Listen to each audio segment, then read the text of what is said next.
तमाम बच्चे इस क्वेश्चन को देख लीजिए, जो क्वेश्चन अब आपके सामने बोर्ड पे लिखा हुआ है, बिल्कुल बनाना इंपॉर्टेंट है नजियार, बिल्कुल इंपॉर्टेंट है।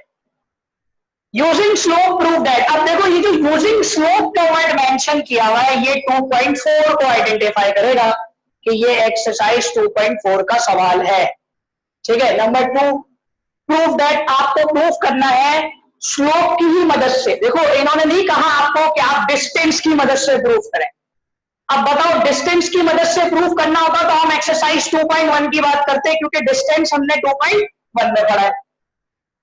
और अगर राइट ट्राइंगल प्रूफ करना होता तो उसके एक और तरीका भी है, रेक्टेंगल के जरिए भी हमने 2.2 में भी प्रूफ किया है।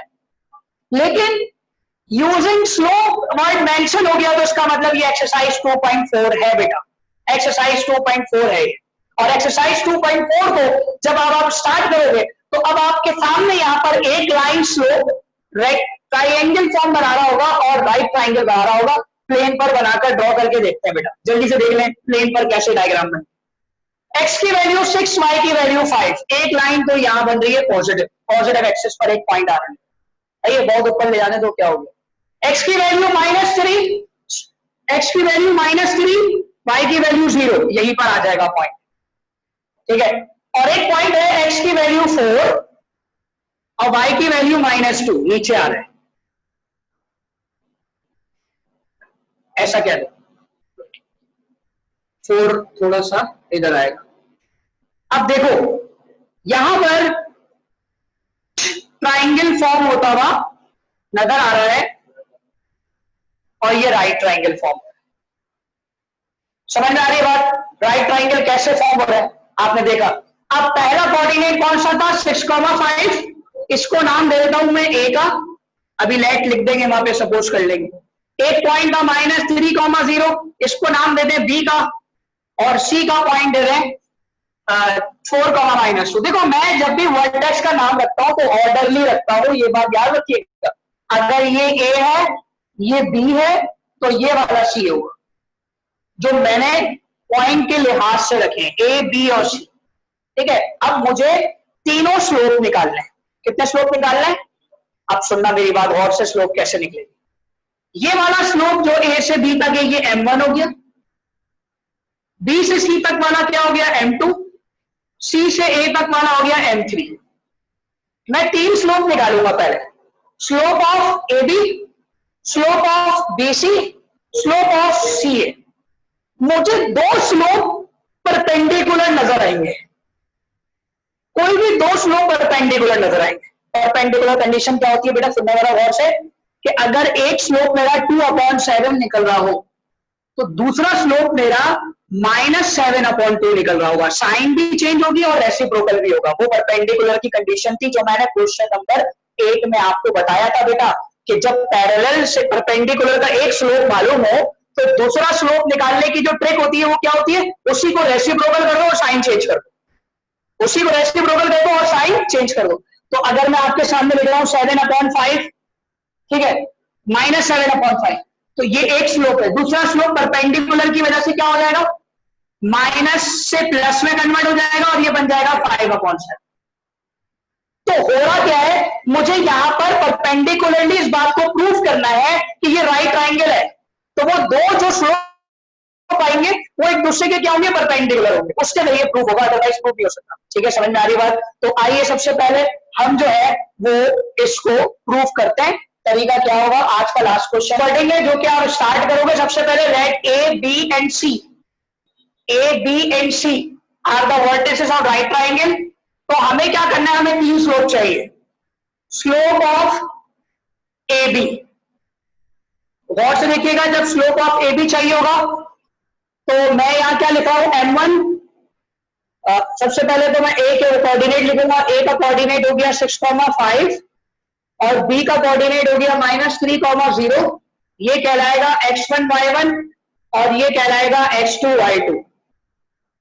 ठीक है, फॉर्मूले के लिहाज से क्या हो जाएगा भाई, y2 - y1 divided by x2 - x1। y2 की वैल्यू 0 है, y1 की वैल्यू 5 है, x2 की वैल्यू 3 है, वो भी माइनस का, और x1 की वैल्यू 6 है। अगर 6 भी माइनस होता तो ब्रैकेट लगता। ठीक है, तो -5 आ गया यहाँ पर, -5 m1 बराबर हो गया -5 और -9, माइनस से माइनस m1 कितना आया 5/9, ये m1 है। अभी फैसला नहीं हो सकता जब तक तीनों ना निकल जाए, ठीक है। उसके बाद हम क्या निकालेंगे, slope of BC, slope of CA, ठीक है। डायग्राम रख कर दी मैंने। किसी बच्चे को प्लेन पर डायग्राम इस तरह ड्रॉ करना ना आती हो कि भाई पॉइंट किस क्वाड्रेंट में लगता है, तो बेटा वो सीख लेगा लाजमी मेरे पास आकर, ताकि उसको प्रॉब्लम ना हो, ठीक है। देखो मैंने अभी देखा, अभी आपने एक चीज और देखी, ट्राइंगल की डायग्राम क्या ऐसे बनी हुई है स्ट्रेट, या थोड़ी सी कर्व बनी हुई है? क्यों बनी हुई है? स्लोप की वजह से। अगर फॉर्मूले वाली कहानी होती तो स्ट्रेट बनी हुई होती, सही है। तो कैसे बनी हुई है उससे फर्क नहीं पड़ता डिस्टेंस से, लेकिन स्लोप बनी, ठीक है। अच्छा भाई अब आ जाए जल्दी से, हाँ स्लोप ऑफ BC निकालेंगे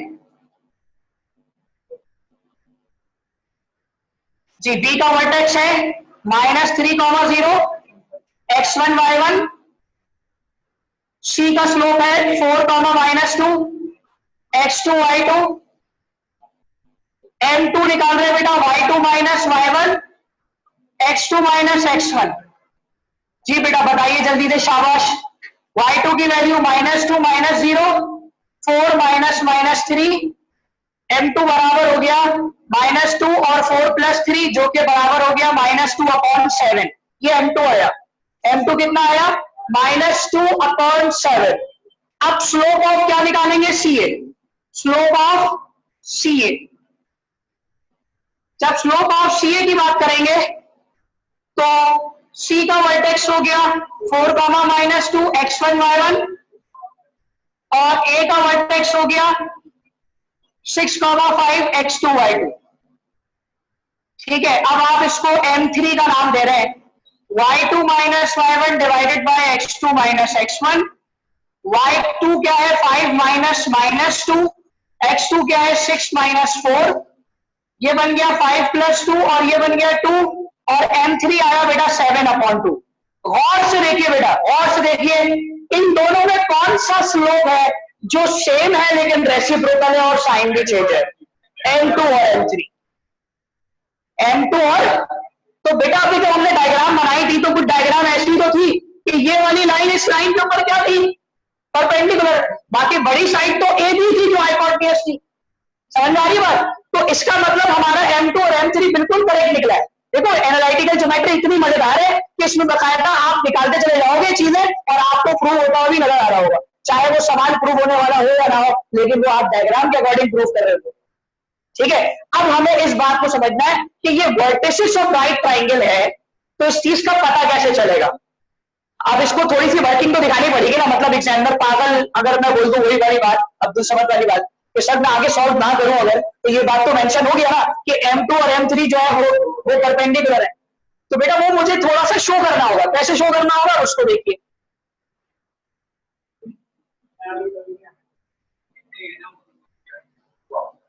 जी।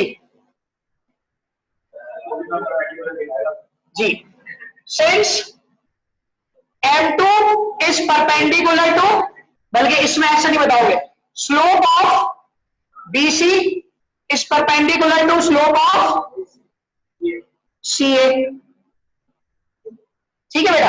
अब बताओ एक बात, M2 बराबर है M3, आप लिख सकते हो अकॉर्डिंग टू परपेंडिकुलर कंडीशन, सही है, बराबर है -1 के। अब देखें प्रूफ कैसे होगा, देखें M2 कितना निकला है -2, M3 कितना निकला है 7/2 इज इक्वल टू -1, 2 से 2 7 से 7, -1 बराबर किसके हो गया?